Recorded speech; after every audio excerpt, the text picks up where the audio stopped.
What's up, boys? Welcome back to another Epi. We got the Mo&Co Show, Epi number 13, and it's going to be an absolute heater. Let's go. Soups Cruci, boys. Fucking rights. I need a round of applause. I know we're missing producer Matt behind the scenes, but we need a round of applause for the fucking unreal guest that is Jacob from On the Bench, the OG. Buddy, should I be, honest question here, before we even kind of get started here, should I be wearing my cowboy hat? I mean, I would. Mine's like got the stunt strap, so most of them don't come stock stunt strap. But if you don't have a stunt strap, I probably wouldn't wear it all the time, just in case you get leveled open ice and then your monkey goes flying, you got chased down the street, you know? That's not ideal, eh? Yeah, it's not ideal. So once you get the stunt strap, lock it in. Just like the Calgary Flames right now, not being ideal, eh? Well, I mean, as a realistic fan, though, like we wanted it for years. We've been average for years. And now we just tank. We get some draft picks. We got a load of draft picks. So realistically, that's the season that we wanted going into the McKenna open season, you know? Gavin McKenna sweepstakes, eh? Fucking rights. Well, brother, before we get into the kind of nitty gritty of the playoffs, like I'm a Habs guy. There's a bunch of fucking Habs. I got Yuppie over my shoulder over here. A bunch of Habs shit. I got a Ginla for you too, bud, somewhere around here. I don't know who the fuck he is. But before we get into the nitty gritty of the playoffs, the Yoffs, with the Habs, Lightning. We had a big fucking game 2 yesterday with Slav getting one in the chin, with Dobie coming up big in OT, but the Habs not prevailing, with the fucking Kings going down 2. We got Davo going on tonight, which obviously is going to be posted after game 2 because it's going up on the Thursday. Before we get into all the fun stuff, we got to chat about the man that is yourself. With On the Bench, you and Ollie have been ripping it for how many fucking years now? It's, what is it, close to 10 years now, bud? Yeah, it's literally just 9 years. Skating on concrete was April 14th, 2017. So it's 9 years this month. We're going on 10. We're going on Deeks. Well, fucking congratulations, eh? But we're hitting the 10. We're hitting the 10 next year. And as someone obviously growing up, I'm a 99. I was born in 99. As someone growing up watching the fucking puck, you guys were one of the, I guess, founders of hockey content. Social media, you got the fucking Bucky strap on, no big deal. You got the flow, that's not going anywhere. The sweaty vest over there. Talk to me about how the fuck this all started. Where did this come from to the point where you guys are now with, even through like the past 10 years, being one of the biggest hockey content creators in the space, bud? Yeah, no, it was just, it was an accident. I didn't know what the internet was. And then I just posted. I thought I was uploading my stats to a scout, and then it was the internet, and then we're just buzzing ever since. So apparently the internet's a good place to do business. So that's kind of just where we went with. We just want people to love hockey, and you know, we want people to be as good as us. They'll never be as good as us, but if we put it out there, they might be like a tier 3 compared to us at triple B. You know, let them dream, eh? Let them dream.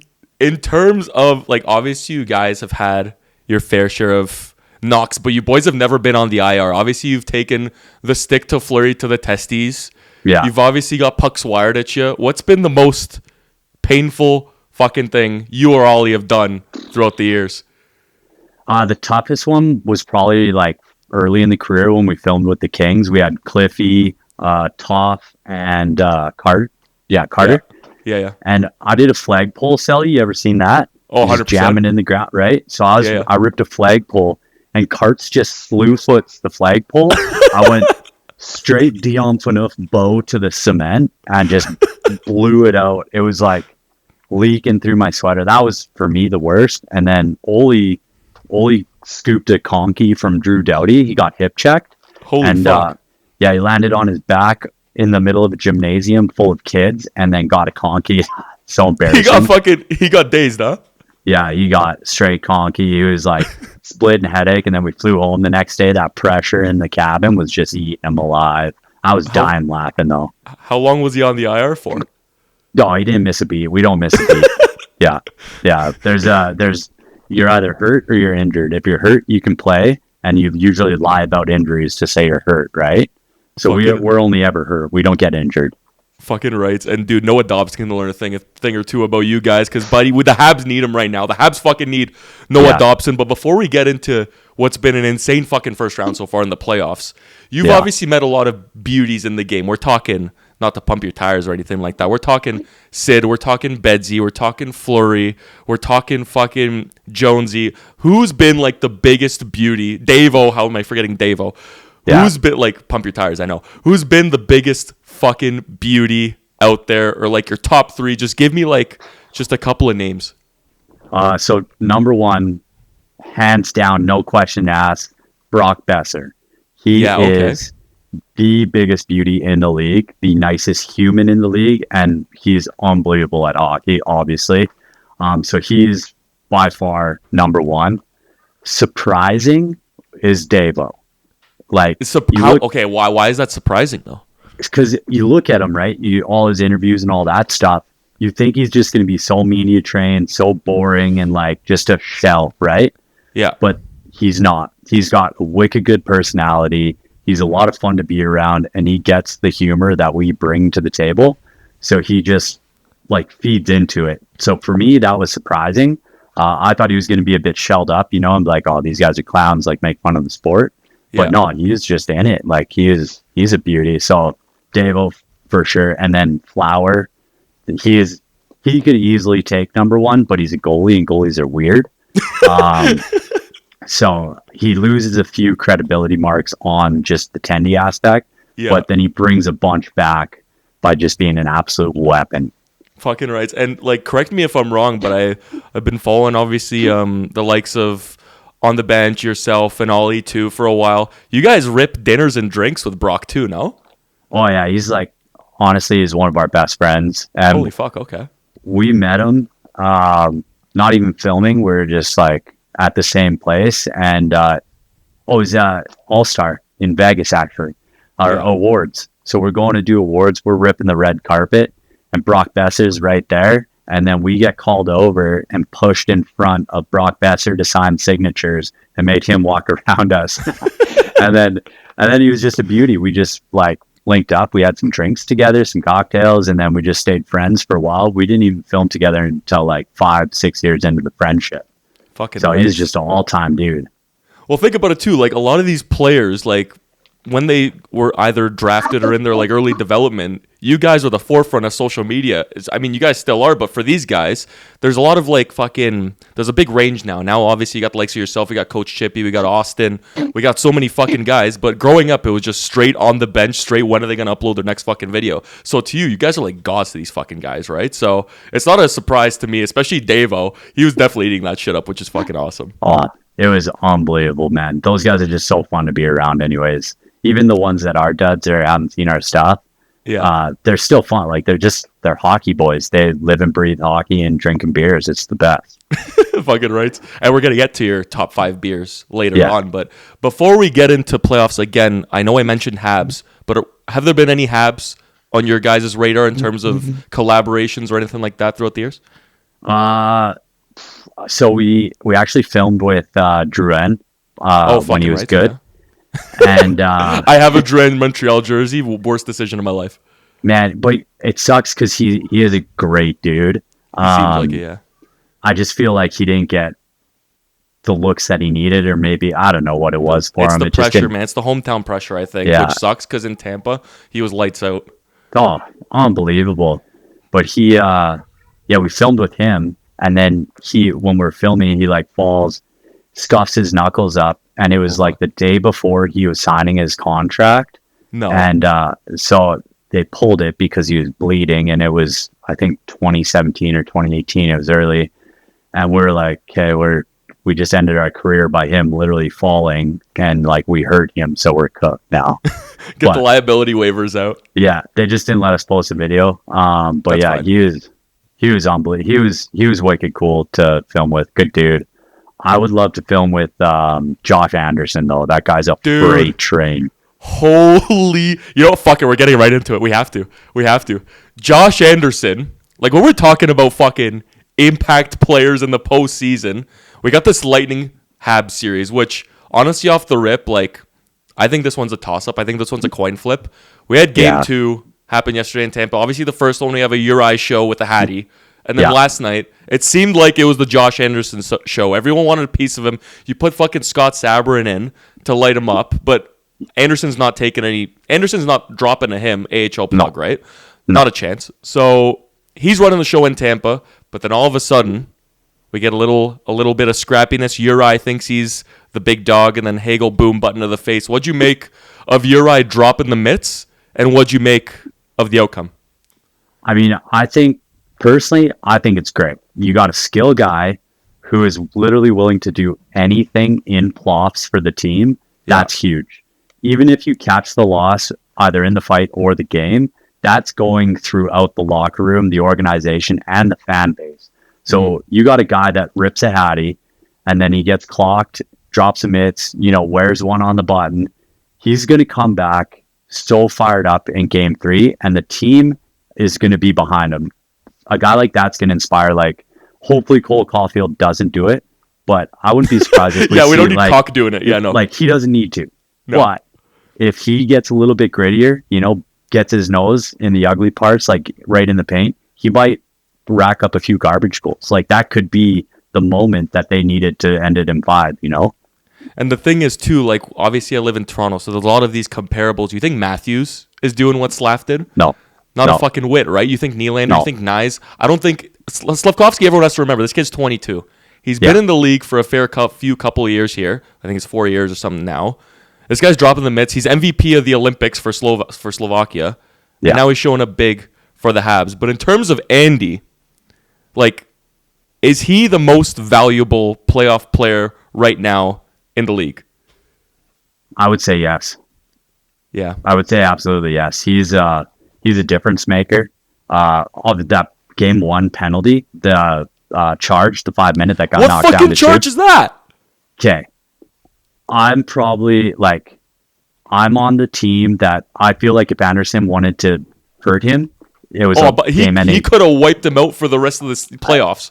To me, it looked like Andy went in, recognized the contact from his the D-man, and tried to pull off the boards and accidentally caught him a bit. I don't think that was a penalty at all.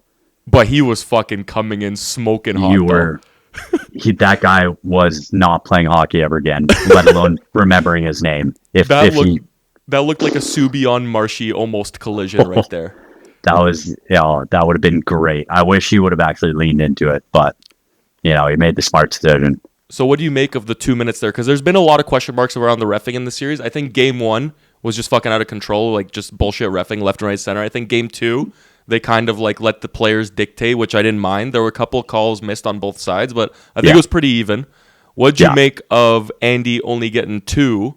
Do you think it should have even been a penalty? Do you think 2 was the right call? What do you think? I feel like it has to be a penalty. I think 2 is plenty. I think it only has to be a penalty just because of the speed of the impact and where he clipped him. It was close enough to the head that it was a dangerous play. I think it was smart for the refs to call 5 to review it to make sure they made the right call, because if it was an egregious elbow to the chin, he's got to get out of there. But to me, it looked like he kind of swept out of the way and still clipped him a bit. And unfortunately, that's got to be a charge, And I was listening to obviously we're all ripping Hockey Night in Canada right now for the playoffs. Oh, yeah. I don't remember who it was, but someone said nothing is in the book about being reckless. The most you could give is a charge, but the reckless factor, keep your fucking head up, bud. It's one of those, right? So, Dastu is obviously a new player in the league. He's obviously not expecting a freight train on Montreal, considering everyone considers them a smaller team. So you got to keep your head up when 17 is on the ice. But even going back to game 2, we're talking another big hit, another questionable hit. We're talking putting Scott Sabourin out with 2 minutes left in a tie game in game 2, a pivotal game 2 for Tampa. Yeah. And he takes what, in my opinion, that's a regular season 5, but a playoff 2. What do you think? Yeah, I wouldn't disagree with that. I mean, honestly, when they bring up a guy like Sabs at any point in time, we all know. We know why he's there. He is trying to agitate, and ultimately, he is trying to get some people out of the game, right? Yeah. Legally, of course, but he's gonna do something dumb. So definitely, regular season, he's probably out for 5. Get a big fine, back down in the minors. Playoffs, they're going to let game 3 take care of what they need to take care of, whether Sabourin's still up in the roster or someone else is taking the brunt of it for him. Yeah. And it's just one of, as a Habs fan, I don't know. Just watching the first two games, I think this series could very well be obviously 2-0 Montreal going into the third period, up a goal, all over the Tampa Bay Lightning. This is probably one of the most electric series, if not the most electric, currently in the round one of the playoffs. I don't know what the fuck happened in overtime for the Habs. Dobesh just was Carey Price 2.0, but the Habs were just fast asleep at the wheel. Then you got Doc, who fucking blessed the guy. The guy's taking abuse left, right, and center for A, his icing, and then B, his dog shit D-zone coverage. But Game 3's coming up in Montreal. It's on Friday. It's not on Thursday. It's on Friday. A little 2-day gap. Habs float today, along with the Lightning, to Montreal. The day after Game 2. What do you see going on? Game 3 and 4. We're going to the Bell Center. Place is going to be fucking rocking. Not a barn like that in the league. The boys are obviously kicking themselves in the dick that they're not going home 2-0 up, considering it was one period to go 2-0 up against the very fucking experienced Lightning team. What do you see happening in Game 3 and 4? Do you see like Wilson Anderson 2.0 scrapping on the bench? Like, what do you see going on? I feel like Game 3, the fans are going to be electric, right? Yeah. That building's going to be buzzing, and the squad's going to be feeding on it. And then complement that with the slap fight, right? Going into it, everyone's going to be fired up. I think Montreal's coming out with 2 W's. I think it's going to be absolute. I think they're going to get 2 at home, and then I think the series is going to go 2 at home.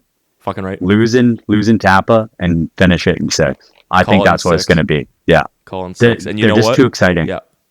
They're too exciting. They're too fast. They're too electric. And never mind, we're talking that Suzuki, Caulfield, Slav, one of the best 5-on-5 lines in the league, has been dead silent. And now they get last change at home. So they're not going to be seeing Cirelli every fucking shift. So I think we're in for a fucking game and a half on Friday. Game 3, and then Game 4 is going to be even better as the stakes get higher and higher. And you got to remember, Suzuki, Caulfield, Evans, Anderson, Danault, these guys were all there in the Cup final in 21. Yeah. They fucking hate these fucks. So all to play for there in Montreal. Shift into another series. We're going to kind of like do a couple rounds around the series right here. I know you're a Flames guy, and I'm assuming you hate the guts of the Oilers. Am I right? Yeah, growing up, obviously. But now, like, because Davo's like my homie. So it's, nonchalant, it's like hard to hate him, but at the same time, it's still hard to cheer for that team, for sure. Yeah. So when you see a team like, we had Johnny Lazarus come on the show much earlier in the year, before the playoffs were even fucking anywhere near set. And he said if the Ducks play the Oilers, he could see there being a big upset there. Obviously, the Ducks came out and had a big third and almost won that fucking game.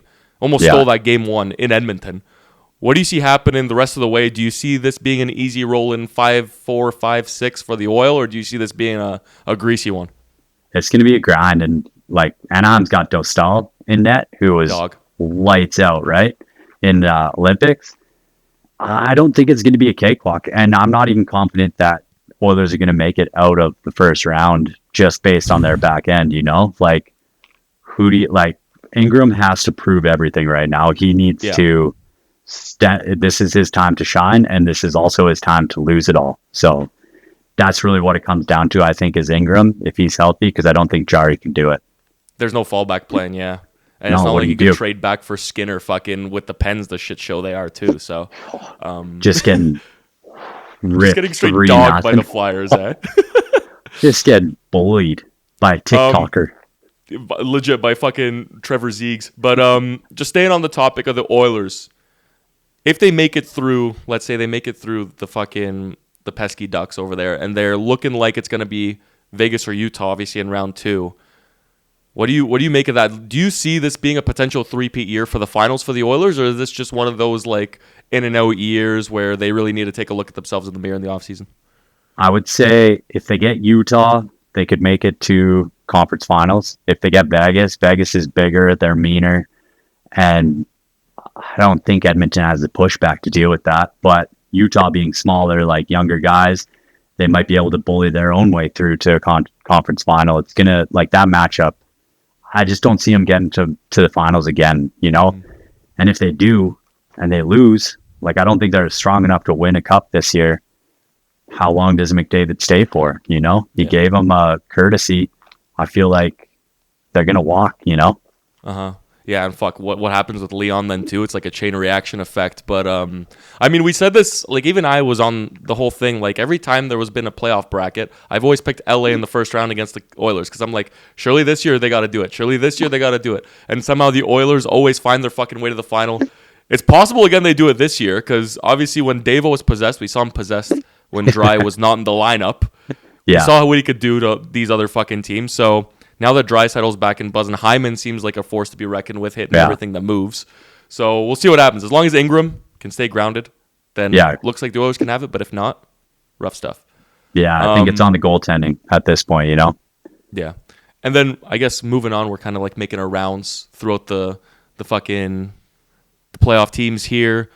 Another big tilly we have is the Dallas Stars versus the Mini Wild. Speaking of a wild fucking series, Quinn Hughes gave up on himself on that empty netter. We all saw it. Rantanen could have pulled off a worldy of a goal. Fucking Faber sniping in multi-goal games here. 1-1 series right now. Game 3 goes tonight, so we'll know what happens Game 3 come the time this is posted. But what do we see going on? What's the vibe check there? We're talking Stars Wild here. Honestly, anyone's game at this point. Like, two solid squads.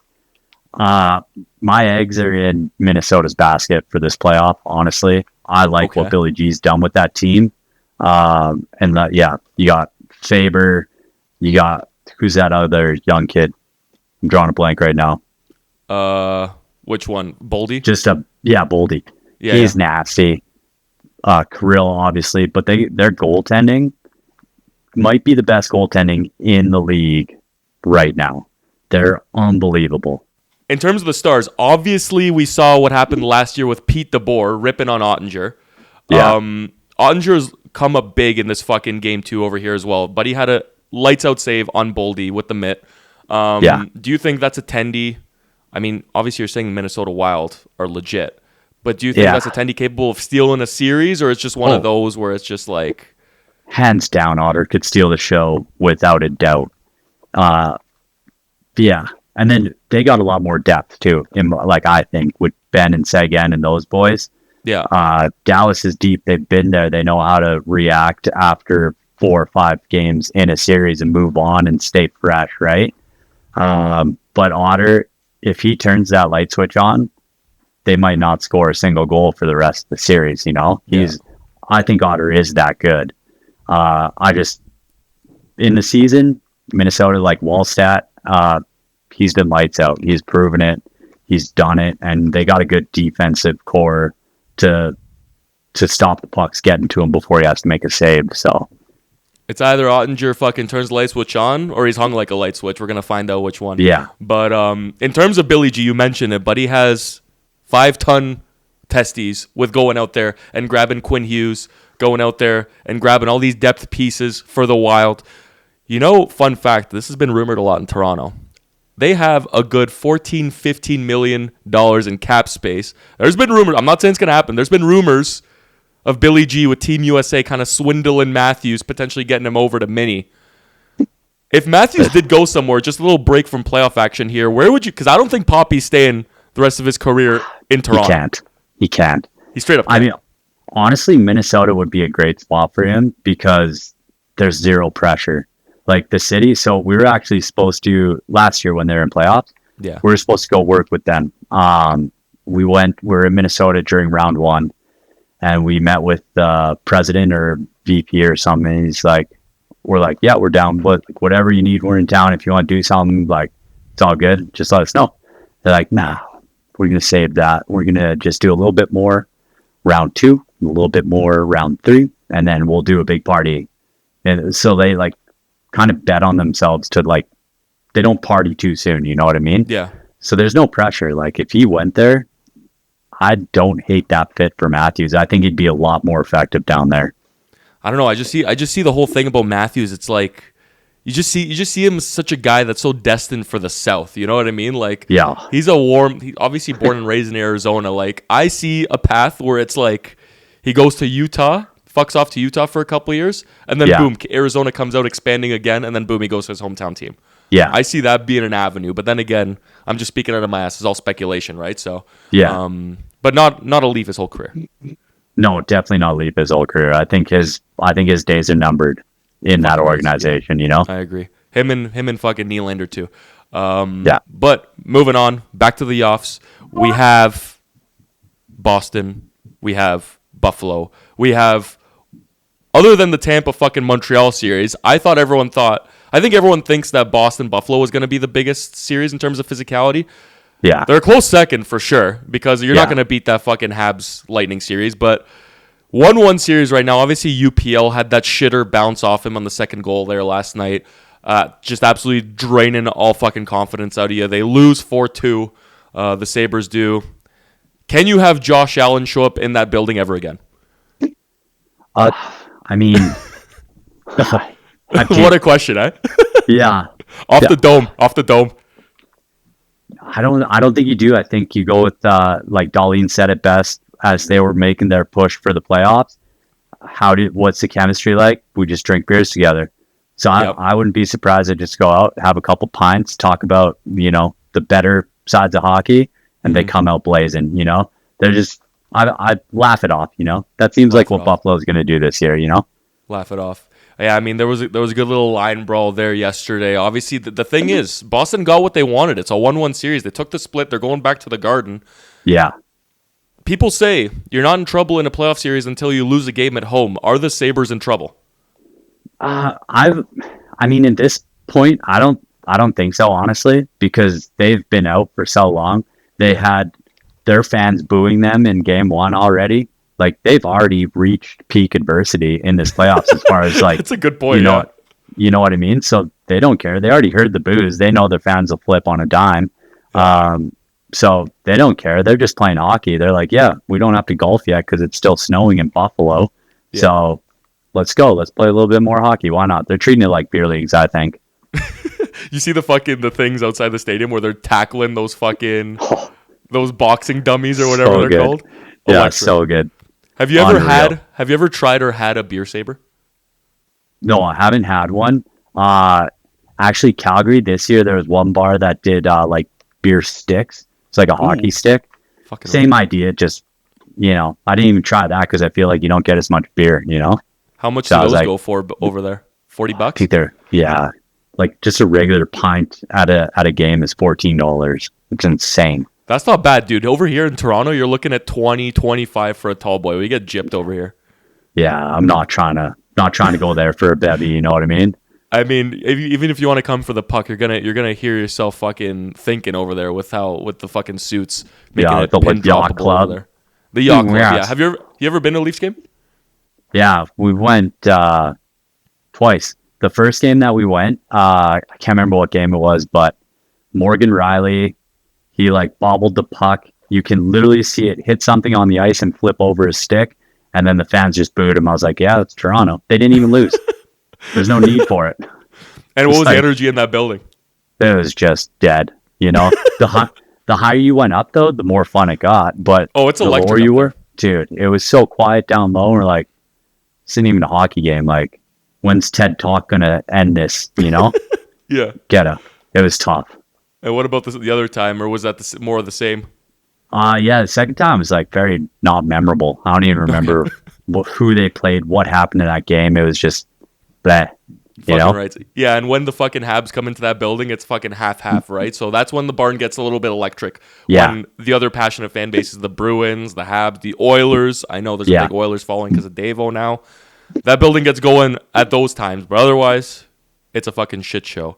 What the fuck is going on in Calgary? Like, we're going to take a bit of a break from the playoffs here. I know you guys are looking for a new stadium right now. It's kind of a weird situation with the GM pretty much saying, we don't want to be a complete rebuild. We want to be more of a retool team just because the implications of a rebuild is a lot of money going out of the pockets of the owners and stuff with obviously not as much fans showing up to the barn, etc. What do you make of the situation? What have you been hearing? Obviously, living just outside of Calgary, what are you making of the whole situation over there? Well, the new rink's going up. The seating's like the walls are going up already. Nice. So it's set. Like we're good to go. I mean, that's a smart way to like say it, like retooling instead of rebuilding. But we got like a lot of young players, like Perek. I think he is going to be really good. Stud, yeah. Somehow, I don't know how we scooped White Cloud for Anderson. That just blew my mind because White Cloud is a superior D-man. Great move, yeah. But like I don't even know how many draft picks that we got, but I know we pick for a while in the first round. So I think we're going to be a team. We're going to be coming back up from the bottom. Maybe not next year, but in 2 years, we're going to start making that climb. And then I give us, 3 to 5 years where we're going to be competing in the playoffs like year after year again. I honestly think so. That's just like the Habs. You got to go through a bit of shit here and there, and then you come back. Obviously, you guys have the likes of Coronado too. You got Dustin Wolf, who how are we going to forget Wolf, right? That guy's a stud. Unreal. Was it California born now? Yeah, both our goalies, Devin Cooley and Wolfie, are Cali boys that are lights out. And dude, obviously I know you watch your fair share of Flames broadcasts. I just got to shout out, Kelly Rudy is probably one of the best voices in the fucking sport. Every time I hear that guy talk or like get on camera, a smile comes on my face. That guy's a gem, bro. He's legendary. He's an absolute weapon. I love that guy. Yeah, and then you got fucking in Edmonton. You go over to Edmonton across Alberta, and you got Bob Stoff, who's just a fucking beauty himself. So Alberta's doing it right. Alberta's definitely doing it right. In terms of the Flames in the offseason, what do you want to see them do? There's a lot of possibilities for what they could do. Obviously, you got older, aging players like Backlund, Coleman. There's a lot of bodies back there. Obviously, you already moved off the likes of Anderson and Weegar, Kadri. Huberdeau, I don't know if that's a contract you can necessarily move unless you eat a good amount, if not half. What's your vibe in terms of the trades in the offseason or free agency per that? I feel like Backlund's going to stay because he's played his whole career here and he's a wicked good captain. He's a great part of the community. And like Conroy is looking at those factors as well, I think.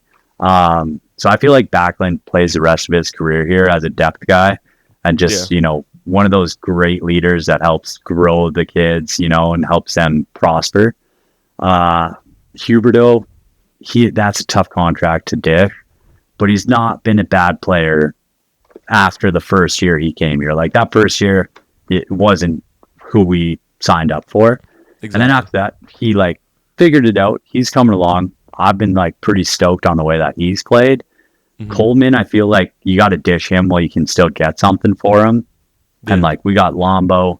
But all these guys, honestly, are locker room guys that are beneficial to have around these young studs like Coronado, Zari, all those boys. So you keep the likes of Coleman and Backlund in that mix.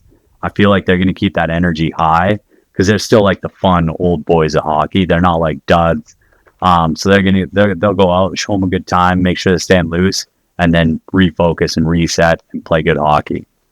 Fucking right. And then, I'm blanking on Buddy's name.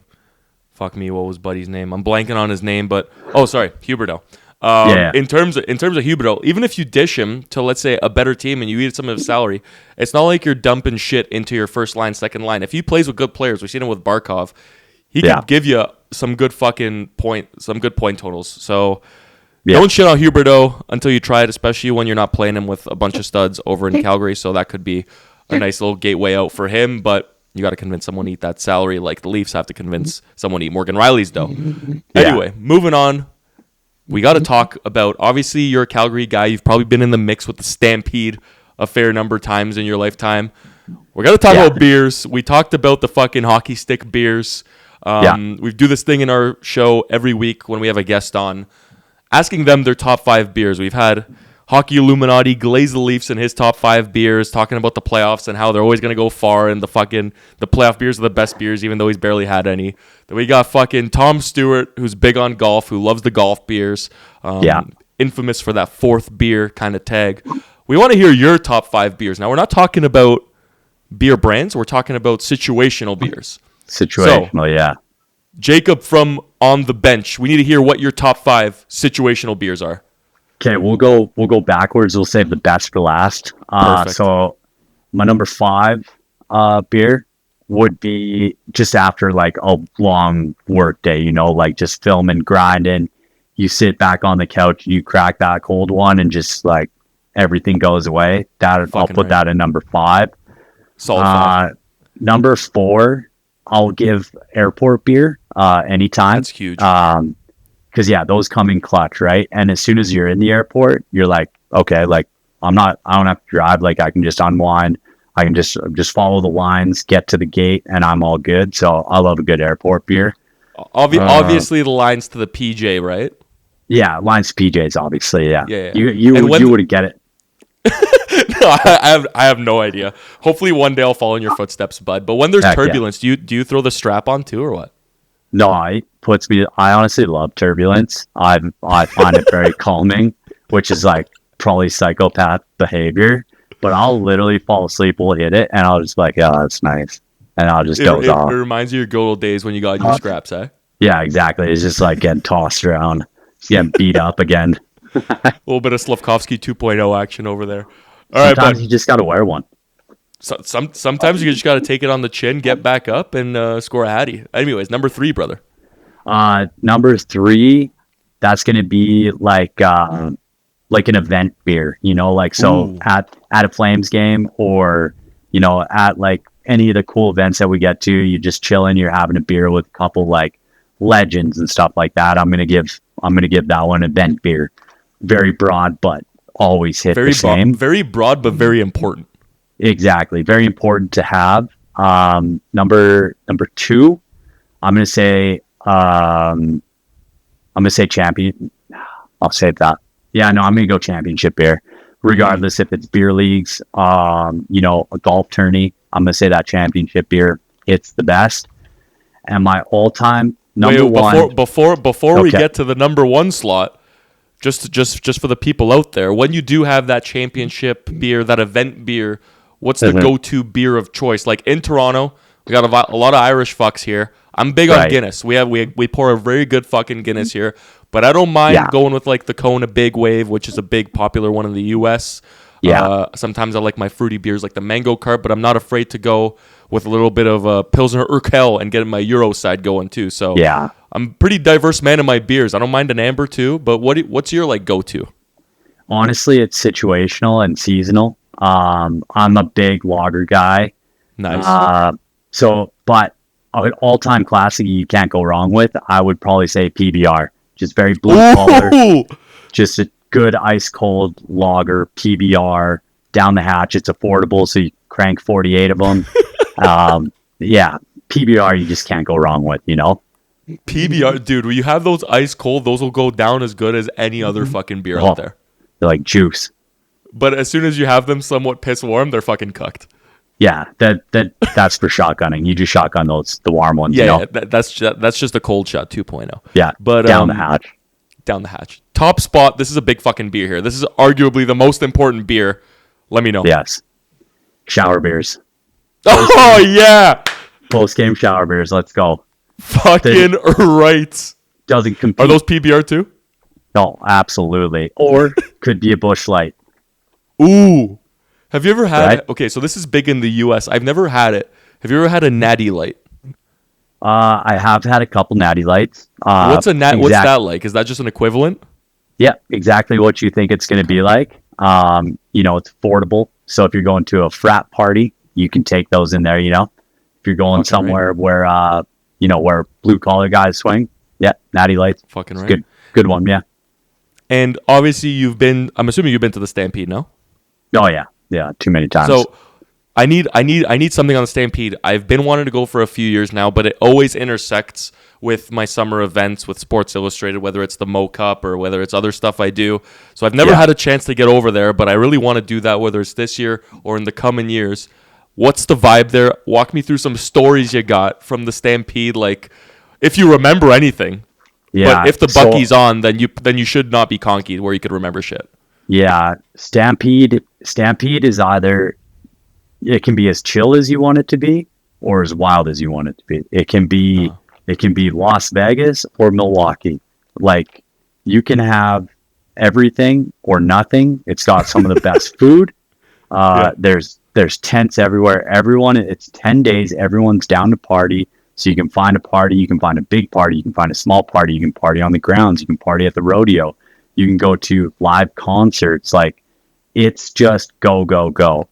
My favorite story of the Stampede, believe we're in Cowboys tent, and we were with Biz, Johnny Goudreau, rest in peace, and like a few of those boys, right? And like we're all like having beers. Johnny just hands over his credit card. He's like, just buy drinks for everyone. We're like, no, like we're not just gonna use your card and just like tally up a 10 grand bill buying drinks for everyone. So we just like held on to it for him so he didn't spend it. And then Biz, he's just chatting, he's just drinking, and then he like looks over his shoulder, points at this chick. He's like, you. She like looks at him like, me. He's like, yeah, you. Come here. She like walks over and she's like, what's up? Give me your boot. Takes the boot off of her, pours a beer in, slams it, puts it back on her foot, and sends her on her way. No fucking way. It was the funniest thing I've ever seen. I was like, you just drink a beer from her boot? He's like, yeah. It's like, that's disgusting, dude. Was she a rocket? No. That's even fucking better. I thought you were gonna say it was like Tate McRae fucking level or some shit. No. This is definitely, I don't know. Not a certified rocket. No, okay, perfect. No. Oh fuck, poor Biz. That's fucking awesome. Anything else that comes to the dome or what? Those are definitely probably the best ones. Others, like, you just have a good time. Like, if you're with the right crew. Went and saw Jojo Mason. He's like a good friend of mine too. He was playing Nashville 10th the 1 year, so we just went there, and the vibes were high. You just like have beers, you meet new people. Like, everyone's there for the same reasons. There's obviously some fights and like some crap like that, but for the most part, you just go in. Everyone's there for the same reason. You just meet new people. You go, like, you end up just going in this crazy network, and it's fun. It's a good time for sure. Have you ever actually watched the rodeo, or is it just strict, like, get down to business, let's get degenerate here? No, I've watched the rodeo. It's a good time. Like, and even then, like, that's just a different party. That's just with all like hicks, like the most redneck, like, yeah, howdy there, brother, like those kind of people. And they're drinking straight PBR, warm, like those, but it's just as fun. So you go, you sit in grandstands. You watch all these events, drinking your beers, you know, sometimes you get shade, sometimes you get sun, sometimes you get sunstroke. So it's a good time. What would it take for you to get on one of those bulls? Oh, nothing. I grew up on farms. Like my whole one side is like farms. I've been bucked off my fair share of horses for sure. Holy fuck. We were actually in Arizona a couple years ago now, and I tried steer wrestling. I didn't actually drop off the horse and do it. I don't know what does that mean? What the fuck does that mean? So steer wrestling is when you're riding your horse, and then the rider jumps off the horse, grabs a steer by the neck, and then wrestles him to the ground. What? So and you did that? Yeah, I did that with the steer, but I just went from a chute. I didn't go off of a horse. And I'm a little guy. I'm 5'11", 150 pounds. Not my sport. 6 foot. Yeah, 6 foot, round up, not a big deal. With the hat 6'3", no big deal. Yeah. So, yeah, I jump in the chute. The guy was like, "Do you want to try it?" They're like, "You're not going to be able to like get it to the ground." I was like, "Yeah, I want to try." Third try, I threw a 600-pound steer to the ground. So fucking they're like, "No shot, you did." The guy that was like the pro, he was 6'5", 250, like big boy. He throws cows around. He's like, "There's no way you did that." I was like, "It's on video, dude. You were standing right there." He's like, "I can't believe it." So absolutely, I would 10 out of 10 jump on a bull, and I would win. You know, I'd stay on for 20 seconds. As soon as it saw you, it would run the other way. It wouldn't even let you fucking get on. It would start jumping around. I would just punch it in the back of the head and it'd just be chill, you know? Then it would ask, hey bud on top of me, give me a PBR. Yeah, you got a PBR? Let's go. Not piss warm though, eh? Not piss warm.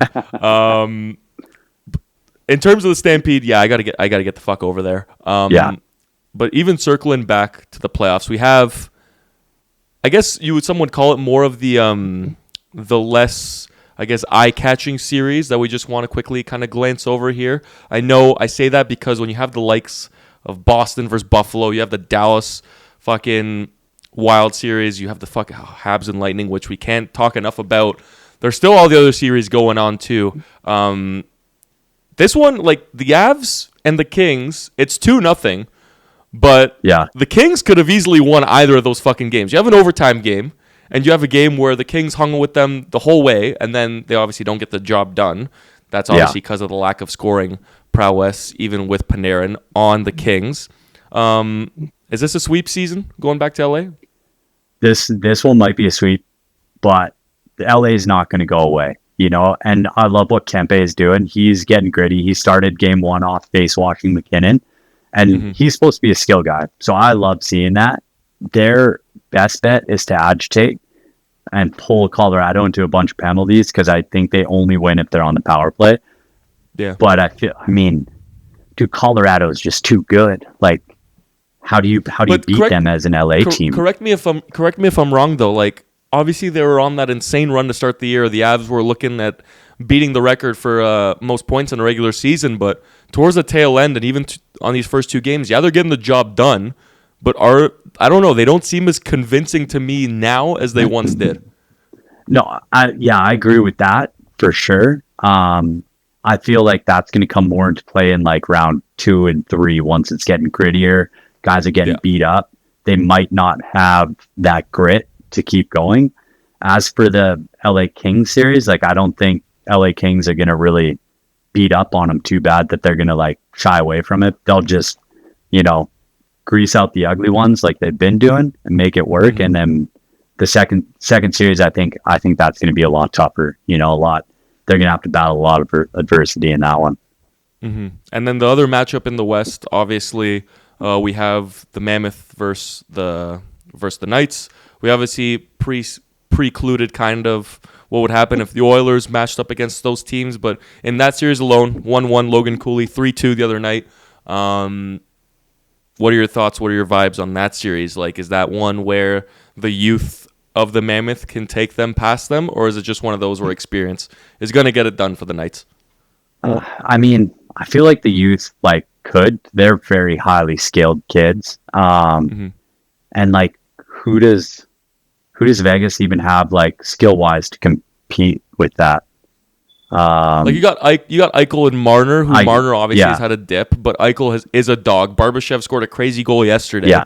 But in terms of just the youth fucking talent with Gunther, fucking Keller, you got missing that Cooley. This series to me just seems like a beta version of Habs Lightning. You have this experienced team and then this young up-and-coming team that's taking the next step. I just see it being just a fucking mini version of that. So I'm rooting for the Mammoth, especially their first fucking playoff win in Game 2 in their franchise history. So that's huge. It is huge. Which way are you siding for then? I'm leaning on to Utah side. I love seeing new teams go far, and I thought it was super cool when Vegas inaugural season they go that deep. So I would love to see Utah do something like that. I don't think they're built the same to do something like that, but I'm putting my eggs in Utah's basket in this series for sure. Fucking right. And you got Veg, who had the most. I think he had the most regulation wins in the regular season, but that's just because they were riding him like no tomorrow. That does it for the West. We have a couple more in the East to talk about. Sens, Canes. It went to overtime. It went to double overtime. Brady Tkachuk is looking pretty fucking invisible right now. Is that a precursor of him getting shoot out of town? I don't know, but it's 2-0 Canes. I don't see this being a sweep. I don't see the Sens going down without at least a couple of wins here. But from your side, what are your vibes telling you? I feel like Chucky was just more concerned about that opening face-off Game 1 fight, Yeah. And then that's all he prepped for. I don't know. The Canes are a really good squad. They're playing lights out hockey. But I don't think Ottawa is going to go away. I think Chucky's going to wake up and then it's going to be a different hockey game. But it might not be until Game 4, back against the wall, where he's I got to actually play hockey to stay in. And then I think they might push it 6, maybe 7 games. But I think Carolina at the end of the day is going to take that series. Because if you look at it last year too, Sens Leafs, and then the Sens kind of woke up too late, where some people thought they might make that comeback, that crazy comeback no one expected. But again, too little, too late. and the Leafs obviously ended up going in the next round. But last but not least, Pens, Flyers, the Porter Martone Show, Holy the fucking smokes. Owen Tippett walking Chris Letang on the fucking PK show, the fucking what's that? Dan Vladar, your ex-Flame show. So good. I don't think the Pens can wear that jersey if they go back home. No, they can't. I honestly, at this point, I don't think the Pens are going back home. You know, Oof. It's like, and I say that because like they're too old. Their best D-men, Carlson and Tanger, they used to be unbelievable, but they're too old to be, and all they know is offensive, right? They're obviously not putting up goals. They got shut out.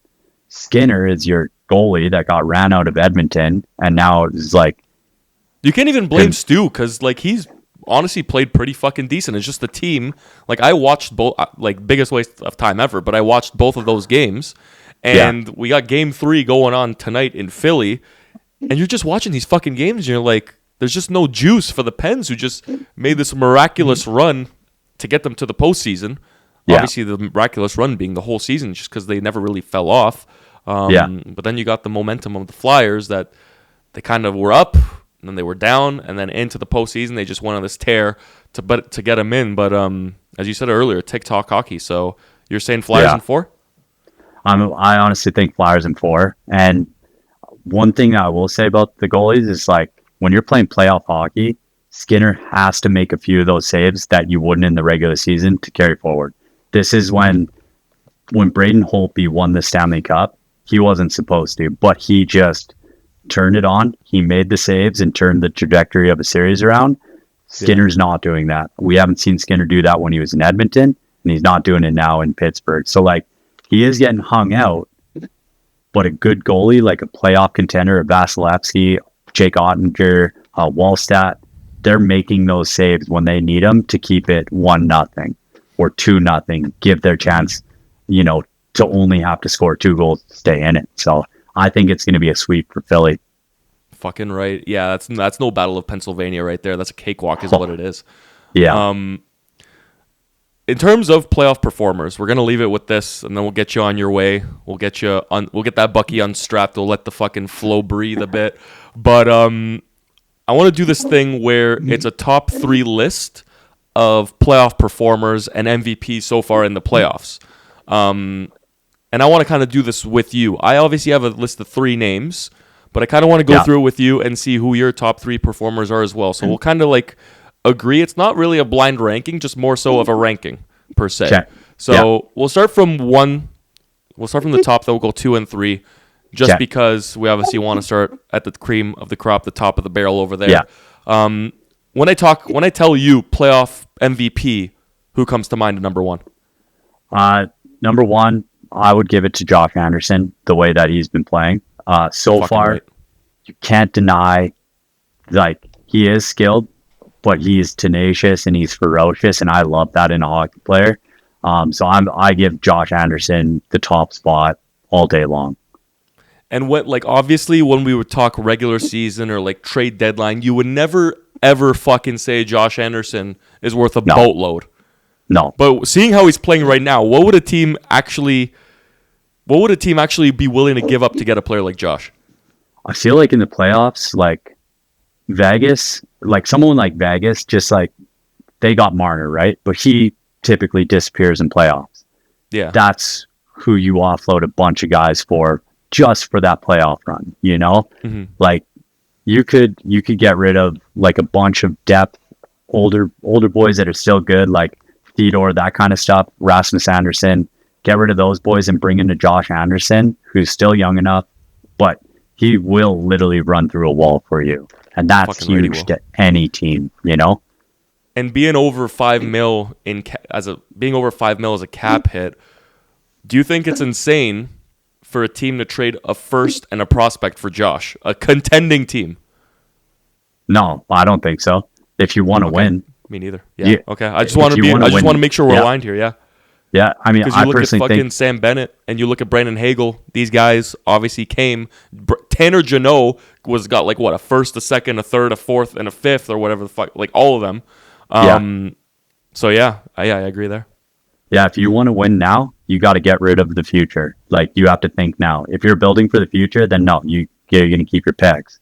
But if you think this is your year to win the Stanley Cup, you got to go all in. Get rid of your picks for whoever you can, whoever's going to win you that Stanley Cup. Yeah, and you got to do, like, for example, you got fucking Tampa Bay with Blake Coleman. Now he's a Flame, but they took him from San Jose. I think it was San Jose or New York, one of the two. And then you look at the likes. I'm going to keep harping on the Leafs because, holy fuck, I live in Toronto. So you fucking take Scott Laughton with a first, then you dump him for less. It's not the same gravy. You got to know who to bring in and how to use them too, which Josh Anderson, holy fuck, are they using him the right way? Number 2 spot, bud. Who's on your gauge behind Josh? I'm going Cale Makar. Ooh, okay. I was gonna say Hagel. Hagel is lights out too. If I'm a D-man by trade. So like he's the top guy in the league, and when you look at him out there, he's 10 steps ahead of everybody. He's just so smooth. He's so clean. He's doing what it takes to keep those games close. So because the offense isn't clicking. So he's making sure the pucks are staying out at the very least, but he's also giving them a lot of opportunities to score. So he's my number 2, and he's a Calgary boy, so I love him. And he's power play quarterback, Calgary boy, fucking two-way D-man, you name it, fucking Norris guarantee lock year in, year out. That's quite a fucking list. Makar, Andy. Yeah. Like, way to harp on the Habs horn right there. But number three, close off the list for me, bud. What are we saying? Number 3, I'm going playoff Dabo. Because you can't leave Dabo off of a list like this. And playoff Dabo is, dude, it's impossible. You just can't. Even when they're losing, he's unbelievable, you know? So he's always making a difference. And playoff Dabo game 2, I think, is going to be insane. Fucking right. And we'll leave it with an honorable mention. I'm gonna throw 2 names out there. You let me know if one of those stick for you. If you have another one come to mind. I'm saying, as I said already, Hagel and Porter Martone. Yeah. That guy's lighting a fire in Philly right now. Fucking hot out the gate there too. Any other names come to mind, or those are your 2 guys that you want to leave as honorable mentions there? Yeah, I'll leave those 2 because I want to see how this is. I want a few more guys to prove themselves before I pump their tires. You know what I mean? Fucking right. I like that. Before we kind of conclude here, brother, it's been fucking unreal having you on episode 13 of the Mo&Co Show, from the man in Calgary with the strapped-in Bucky, with the mitts, with the vest. Is there anything you want to kind of, obviously the boys know you from all the socials. I'll put all your links and everything, all that good stuff in the description too. Is there anything you're doing right now that you want to plug into, kind of stuff that's coming up, something you want to talk about, something to pump your own tires about, brother? We're running year 3 of our drafty tournament this summer, which is sick. Nice. So it's just a 3-on-3 fun tournament at home. But this year, we've had so much love in the past 2 years that we're running 2 weekends back-to-back in Calgary. Fucking right. And for me, that's probably the coolest thing, like watching kids just have fun. We got AAA players right down to like shitty players, like garbage. But we love them, though. We love them. Yeah. No, they're all great. And we draft everyone so the teams are even. And it's fun. The kids just come out and enjoy hockey again instead of trying so hard to make the AAA team, losing the love for the game. And so that's like the most important weekend for me, is just reinforcing the love of the game for the kids. So I'm super stoked for that one. And what weekends is that, brother? Just so we know. July 19th and then the 27th, I think it is. Okay, so it's back-to-back weekends. So youth players out there, you know what to do. May 22nd and 24th, you hit the Mo Cup, and then in July, you get over with the On the Bench boys in Calgary and rip it up with them over there. So we get a nice little cross-Canada tour for the youth hockey scene. Anything else you want to put in there, brother? Anything else you want to kind of plug in there? That's all? Just, thanks for having me on. It's been a lot of fun chatting with you, and, I hope one day you're as good at hockey as I am, I don't think that day's ever going to come, bud. But hopefully you're good one day, as good as me in podcasting. And then maybe one day when you're in Toronto, we'll get you in Stu over here. And I'm going to keep my eye out on the collab with Josh Anderson, because that's going to fucking happen. Oh, it's coming. We'll be in Windsor, flying to Windsor tomorrow. So we'll be in Holy your fuck, neck of the woods for a little bit. What's going on over there in Windsor? A little play for the cure. Just a charity hockey game. Raise money for cancer awareness, research, and all that stuff. So, Fucking right. I know there's going to be some Leafs legends there. I don't know which ones they are because they're Leafs. But Subtle dig, no big deal. Yeah, it's going to be a good time. So I'm looking forward to that. You flying into Pearson, or they got an airport over there? No, we're going to fly to Detroit and then drive up across the border, right? I think it's a lot quicker. Right. So I like that. Yeah, it'll be a good time. Well, this has been the Mo&Co Show, episode 13. We got the MVP, the Mr. on the bench, Jacob, and hopefully one day when Ollie gets his when he gets right after the conkeys, we can get him on a pod too, or maybe we get a little collab going on here. We get all the boys with them on the bench on the show. This has been episode 13. We got a loaded fucking lineup and a big weekend of Stanley Cup playoffs. Obviously, I'm gonna keep pumping the Habs on Friday and Sunday. We'll see y'all next time, episode 14, episode Suzuki on the weekend to break down everything that's gone on at the end of the week and previewing the action coming up the following week. Jacob, sign us off. Thanks for watching. It's a Mo&Co Show. Stay tuned for another Happy Boys.